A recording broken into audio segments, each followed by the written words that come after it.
So Tibetan Buddhism then offers us a complete and multifaceted path.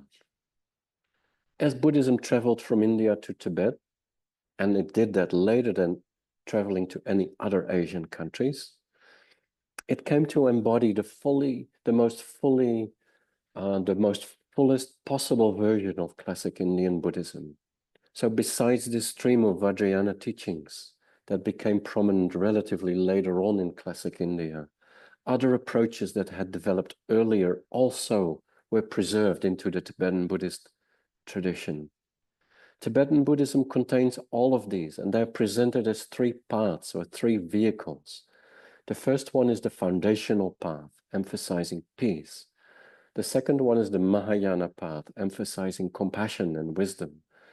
And the third one then is the Vajrayana path, emphasizing transforming our perception and ourselves and the world we live in. So then in Rigpa centers all over the world, each of these three approaches are available to students. So then to say a little bit about how this weekend will be structured and for, who will benefit in which way from participating in the weekend. As I said, a truly special and unique feature of Tibetan Buddhism lies in the skillful guidance it offers for us to really come to know our mind, to connect with our mind deeply and see firsthand how it works. And with that, to an extent, we can become our own master.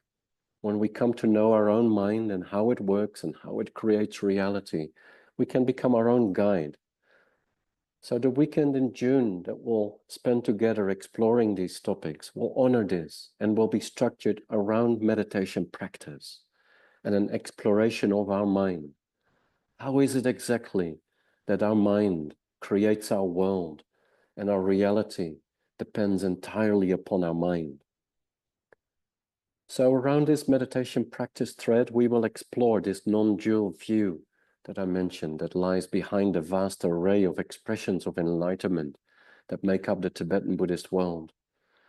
We will establish this view carefully in the Nalanda style of combining study and reflection with that thread of meditation practice. And during our discussions, we will explore some of the paradoxes we briefly just discussed, like how is it possible for a non-dual, non-theistic tradition like Tibetan Buddhism to have so much expressions at the same time of devotion and emphasize the notion of deities and gurus and blessings and prayers? Also, for those of us who are not attracted to all these Vajrayana expressions of enlightenment and these seemingly theistic practices based on blessings and empowerments, how can we meaningfully relate to this bigger context of our foundational or Mahayana paths as we are studying and practicing those? Because we can also decide to practice the Mahayana path of the Bodhisattva without these Vajrayana Buddhist elements. But nevertheless, these Vajrayana elements are always there in our Tibetan Buddhist context. So we're going to explore how we can somehow find a meaningful relationship with them, even though they may not be our main path. And for those of us who have taken the Vajrayana as their main path, this weekend will be an opportunity to deepen the view behind these Vajrayana practices. Because in the Vajrayana, it is emphasized so strongly again and again that for the methods of the Vajrayana to work, we need to really be deeply grounded in the view behind these practices, this non-dual view, this union of appearance and emptiness. So that's a little bit about how all this is going to come to bear on the weekend of the 7th and 8th of June. We will, during this weekend, start at 9 o'clock every day and have 4 separate sessions on the Saturday, finish at around 4:30 in the afternoon. Between sessions, there will be generous breaks that offer space for personal reflection and connecting with other participants. And then on Sunday, we'll have 3 sessions. We'll finish at 3 p.m.